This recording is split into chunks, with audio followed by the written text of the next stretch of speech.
La importancia del arte griego es enorme. Por ejemplo, aún seguimos construyendo y esculpiendo tal y como ellos lo hacían. Lo que ocurrió en la Grecia clásica fue un milagro cultural, una isla de humanidad en un contexto donde el hombre no valía nada, y lo único importante era la guerra y la conquista. El arte griego se dividía en diferentes ejes, y entre los que vamos a ver hoy se encontraban el teatro, la literatura y la arquitectura.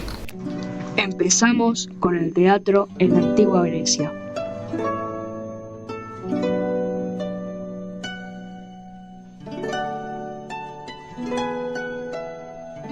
Era un espectáculo al aire libre y el número de actores nunca llegó a ser más de 4.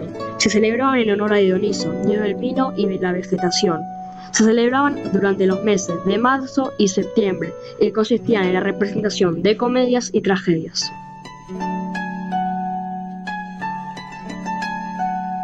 Era un espectáculo al aire libre y el número de actores nunca llegó a ser más de 4. Los papeles femeninos eran representados por hombres. Se usaban ropas vulgares para las comedias y disonantes para las tragedias. También se utilizaban máscaras para la modificación de sus voces.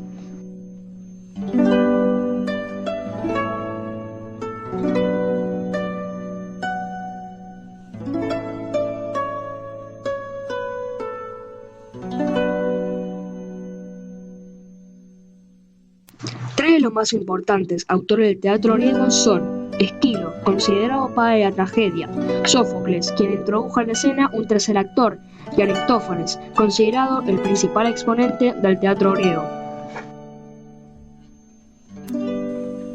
Un aspecto relevante de casi todas las civilizaciones ha sido la creación literaria, que en Grecia tuvo un papel fundamental. La literatura, según hoy la entendemos, es un invento clásico, que comienza de forma escrita en la época de Homero. La literatura se manifestaba de forma oral y en ceremonias religiosas.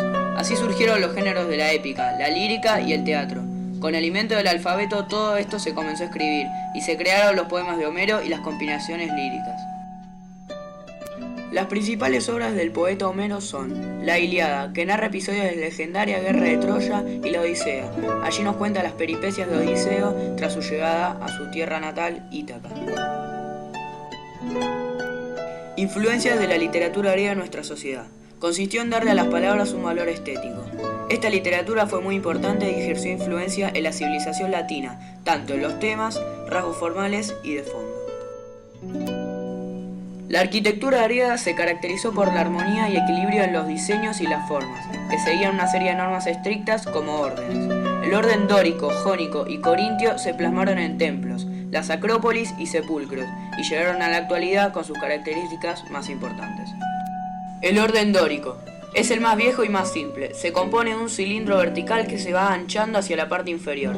Generalmente ni la base o el capitel tienen decoración detallada. Se colocaba de preferencia en el nivel inferior de los coliseos por considerarse que su forma podía sostener más peso.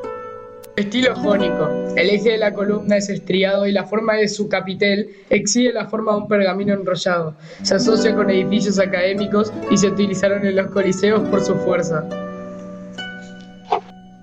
Su nombre se asocia a la ciudad de Corinto. Se sitúa en el nivel superior de los coliseos sosteniendo un peso mínimo.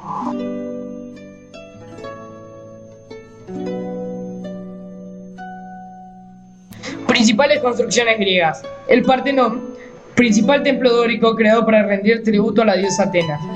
Estatua Atenea Promachos, estatua de bronce de gran estatura. Para su construcción se necesitaron 180 trabajadores. Palacio de Nosos, disponía de más de 1500 habitaciones y una bella decoración.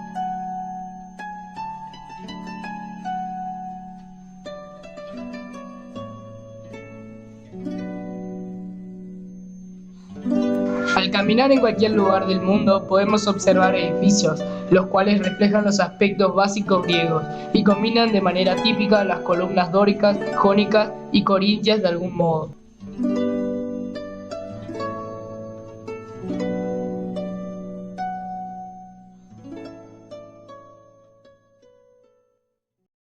Created using Powtoon.